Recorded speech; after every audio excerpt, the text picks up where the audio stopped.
Allahümme ec'alna mine's-sabirin diye dua ediyoruz. Sabır belalara karşı istediğinden bu zımnen bela istemek manasına gelir mi? İzah eder misiniz? Sabır bildiğiniz gibi 3 veya başkalarına göre 4 şeye karşı sabır olur. Sabır bir insanda dayanma gücüdür. İnsanın iradesinin kendini gösterme gücüdür. İnsan ruhunun kendi gücüyle bütünleşmesi hal ve keyfiyetidir. 3 şeye karşı sabredilir. Bu 3 şeyde insanın kemal ve terakkisi, hakiki insan olması, Cili'nin tabiriyle insani kamil olma mevkiini ihraz etmesi istikametinde 3 mühim basamak, merdiven gibi bir şeydir. Bu sabırlardan bir tanesi bildiğiniz gibi ibadetü taata karşı sabırdır. Efdalul ibadeti edvemuha ve inkal. İbadetin en faziletlisi az dahi olsa devamlı olanıdır. O devamlı ibadet, hiç ara vermeden yapılma işi zamanla mermeri dahi delecek kadar tesir icra eder. Ayşe-i Sıddıka validemiz buyurur ki, Efendimiz bir ibadete başlayınca onu bir daha bırakmazdı. Hatta ikindiden sonra Hanifi mezhebinde bildiğiniz gibi nafile kılmak mekruhtur. Çok defa nafile kılarken gördüm ben. Zira bir gün ikindi namazının o ilk sünnetini kılamamış, üzerimde kaldı diye ikinden sonra onu kaza etmiş. Mezhep noktayı nazarlarının farklılığı olabilir. Fakat bu işi başlattığı için de sonuna kadar devam ettirmek istemişti. Ashabta da bu hal vardı. Gece ibadetine eğer kalkamazsa, bir gün yorgun düşerse, gündüz onu katlamalı yapardı. 8 yapacaksa adeta 16 yapardı. 10 yapacaksa 20 yapardı. Başlattığı bir şeyi hayatının sonuna kadar bırakmadı. Ve bugün yine bir iki arkadaşla böyle bakıp ettiğimiz hadisler arasında bu mevzuya delalet edecek şeyleri arz edeyim. Diyor ki sabahlara kadar o namaz kılardı da Ayşe validemizin şu sözü de dikkatıma çok dokunur. La tes'el en husnihin ve tulihin. Öyle namaz kılardı ki ne rükûnun, ne kıyamının, ne secdesinin, ne kavmesinin, ne celsesinin, uzunluğunun ne sen sor ne de ben söyleyeyim. Bunun manası budur. Ne sen sor ne de ben söyleyeyim diyor. Mesela bir misal arz edeyim. Arkasında eğer zayıf cemaat olmazsa olunca o merhametkâni, o perverdigar cemaati düşünürdü. Bazen diyor ki öyle bir geriliyorum, namazda uzun Kur'an okuyayım. Bir çocuğun ağladığını duyunca anasının vecdinden çok esas kendi vecdi var onun.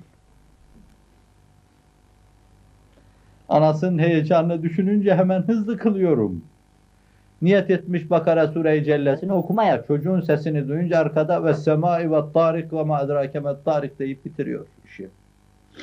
Bu ne kadar insandır, bu nasıl insandır, bu nasıl öz bir varlıktır, bu neyle tartılır bilemiyoruz. Ve biz nasıl şanslı insanlarız ki şansımıza o düşmüş bizim. Bütün insanlar arasında şansımıza o düşmüş. Evet, onun kıldığı namazın güzelliğinden, uzunluğundan sen sorma. Ne sen sor ne de ben söyleyeyim diyor. Öyle namaz kılıyor, başlamış bırakmıyor. Diyor ki, ağır bir dünyanın yükünü çekti. Beynine, kafasına, sırtına yüklendi. Kur'an diyor ki, emgada zahrek. Senin sırtını çatır çatır çatırtatan bir yük var sırtında diyor. Kur'an diyor bunu. Ve biz onu hafiflettik, tuttuk, kaldırdık, sana yardımcı oluyoruz.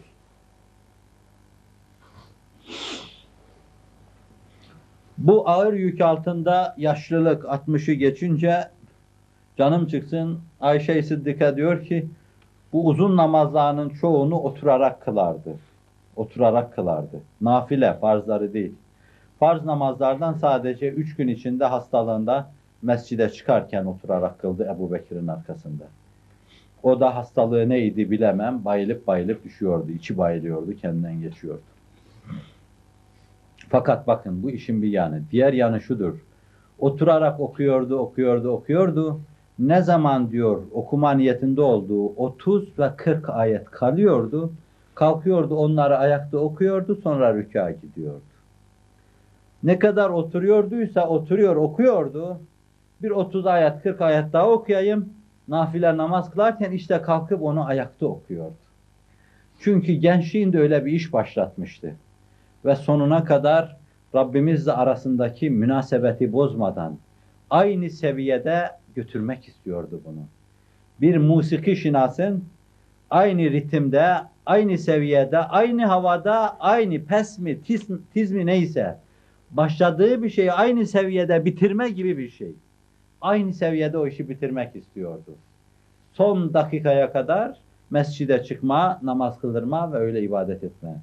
O bakımdan ibadetü taatta sabır çok önemli bir merdivendir. Bu sabrı elde eden bir merdiven çıkmış olur. Bir. İkincisi masiyete karşı sabırdır. Hususiyle günümüzün gençleri için ehemmiyet arz eden, sokakların bağışlayan birer kanal haline gelip aktığı, göz yoluyla kalbimize giren günahların bizi yaraladığı bir dönemde masiyete karşı dişini sıkıp günaha girmeme, iki büklüm olmama çok önemli bir husustur. Bir de bu sabır vardır. Bu da ikinci bir merdivendir. Bunu aşan bir merdiven daha yükselmiş olur. Üçüncü merdivende başı çok önemli bir noktaya gelir. O da musibetlere karşı sabırdır. Allah'ın başına getirdiği şeylere karşı sabırdır. Bunu başka zamanda arz ettiğim için şimdi üzerinde ariz ve amik durmayacağım. Ayrı bir şey deniyor burada. Allahümme ec'alna mines sabirin diyoruz. Allah'ım bizi sabırlardan kıl. Sabır isteme bir bakıma bela istemek demek gibidir. Sadece sabır belaya karşı olursa doğru. Belalara karşı bela gelmeden sabır isteme, bela isteme demek manasına geldiğini ehli tahkik söylemiş. Çünkü sabır ancak bela karşısında istenir. Fakat burada dikkatimizden kaçan ayrı bir husus vardır. Sabrın umumi diğer iki kanalı daha var. Allah'ım ibadetü taatta bize sabır ver. Caydırma ibadetten bizi. Allah'ım masiyete karşı sabır ver. Masiyet içinde yüzüyoruz. Üzerimize çamur sıçramasın. İşte bu iki mana mahfuzdur ve bunlara karşı Allah'tan sabır isteriz. Ama bir kısım belalar endişesiyle sarsılıp Allah'ın belalara karşı bize sabır ver demeye gelince ehli tahkikin beyanına göre belaya davetiye çıkarma demektir bu. Ondan sonra sabır. İşte bu noktayı nazarı mülahazaya alarak belalara karşı bela gelmeden ki gelmesin Allah'ın inayet ve keremiyle sabır istememeyi muvafık görüyorlar. Allahümme salli ve sellim ve barik ala men erseltehu rahmeten lil alemin. Lillahil Fatiha.